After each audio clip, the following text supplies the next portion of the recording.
What's going on, y'all? Nick Brown back today. Today I want to talk about arsenal building and how to build an arsenal for tournaments, league play, or just your casual bowling. Let's get right to it.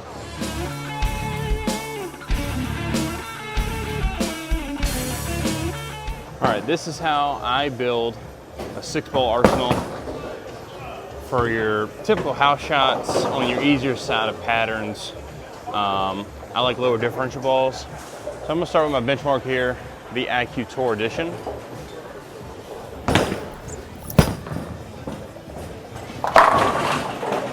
So I'm gonna move a couple off that first shot just to see what kind of miss room I have with my benchmark.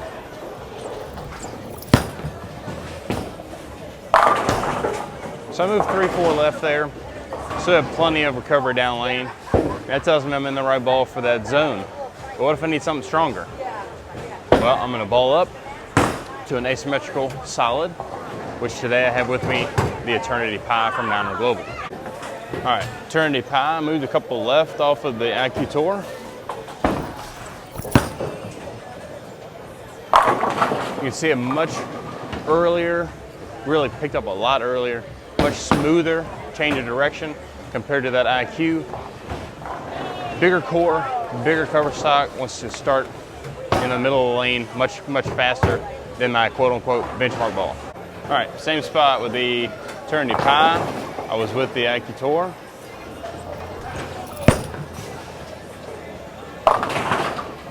See how much stronger it is in the front part of the lane. Gets offline and it hooks way more than the IQ Tour. I'm gonna go on the opposite end here and go really, really deep with a big asymmetrical solid like this. We'll see what happens.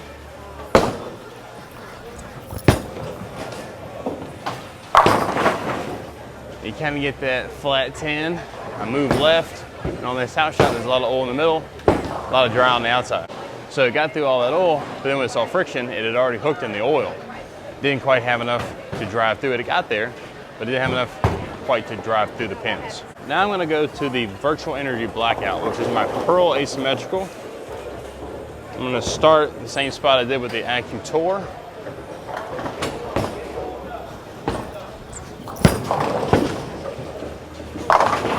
You see just how much cleaner, but that big engine wants to hook and flare.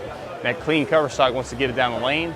Then as soon as it sees friction, it just turns left. Okay, now I'm in the zone I was with the Eternity Pie. Let's see what it does.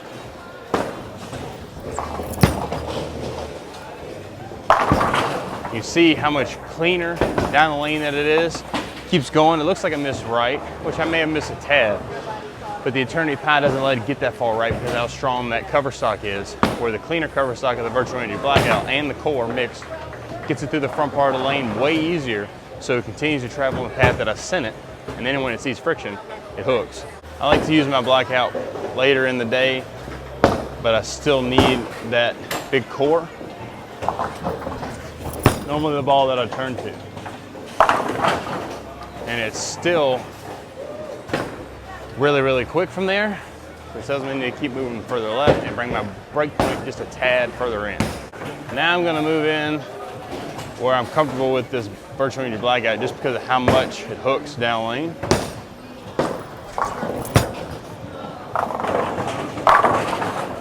This ball's really, really good when the pattern starts to break down, but you still need a big asymmetrical core to make sure it gets started up. It's so good when you gotta move further left for a big, clean, asymmetrical pearl. Just a winner for me. Another shot with the Virtual Energy Blackout.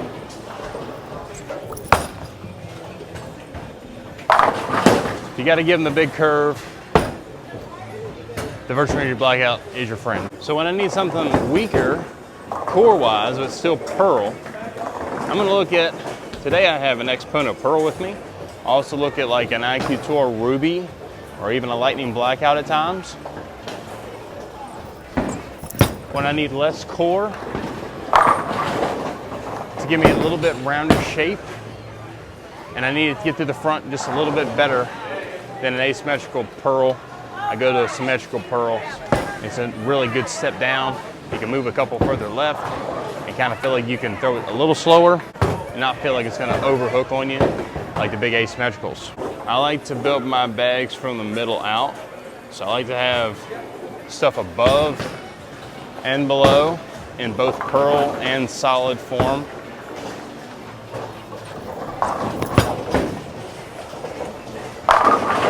You just see how much smoother that one is compared to the Blackout, being symmetrical and a weaker cover stock. It doesn't see friction nearly as fast, but it still gets to the front part of the lane, which is what we're looking for. Typically, this would be the weakest ball in my bag. I normally don't get very far below either this XPonent Pearl or an AccuTour Ruby.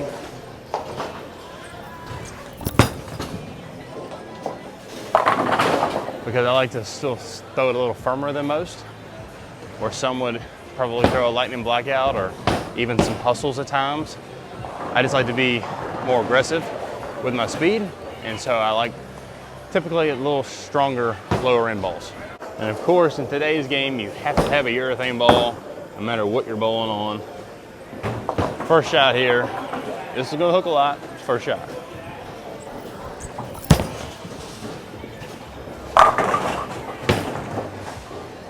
That's how the urethane does, you know, this hooks a lot when it's got a fresh cover on it. Second shot with the urethane.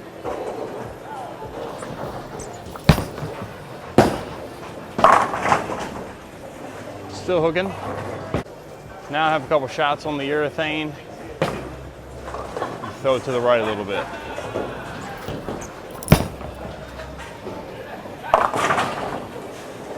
For this house shot, it's a little too early, a little too smooth, a little too strong. Typically, you want to start with urethane on the fresh because the back ends are very, very crispy. Not really on the house shot. You really don't need to throw on the house shot. Moved a couple left with the IQ78 here. All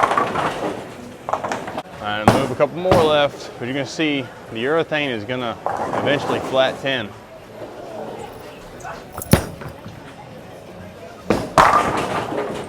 Well, maybe not today. All right, cue the outro. Okay, there you have it. Arsenal building.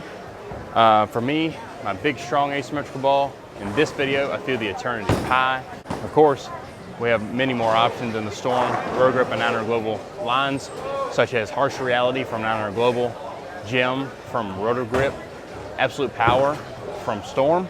You want that strong asymmetrical solid. You don't always need it, but if you need it, at least you have it. For those heavy oil patterns, heavier volume house shots, patterns. A lot of people like a big, strong asymmetrical solid for nationals because they have a hard time getting their rolling ball to pick up in the right part of the lane because there's quite a bit more volume in nationals compared to your normal league condition. Next, the Storm Virtual Energy Blackout, as I have in this video, is my asymmetrical pearl. Also have the Storm DNA Coil, which is a little earlier, a little smoother asymmetrical pearl, as well as the Roto Grip Attention Star. Very similar to the Blackout, just rounder and more continuous. Then as my benchmark ball in this video, I have the AccuTour Edition, which everyone knows it's my baby. On house shot, I'm gonna always have an AccuTour over a Phase 2, but for those that have a little higher speed and less rev rate, you're gonna look at a Phase 2 or even a Roto Grip Optimum Idle. In this video, my symmetrical pearl was the XPonent Pearl. I also am a huge fan of the AccuTour Ruby, just didn't have it for this video, as well as the Lightning Blackout from Storm. I'm always a big proponent of having a solid and a pearl of both symmetrical and asymmetrical in a 6-ball bag, as well as urethane. Of course, in this video, I threw the AccuTour 78U. You can also throw a pitch black in there if you're not bowling PBA events.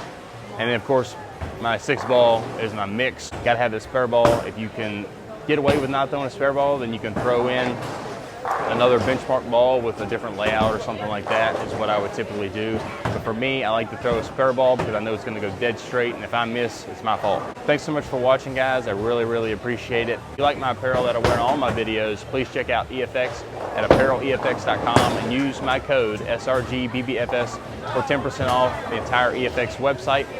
Make sure you also throw turbo products in all your Storm, Roto Grip, and 900 Global bowling balls. Thank you so much for watching. Please like and subscribe to my channel if you haven't done so already. I really appreciate it. Until next time, I'll see you.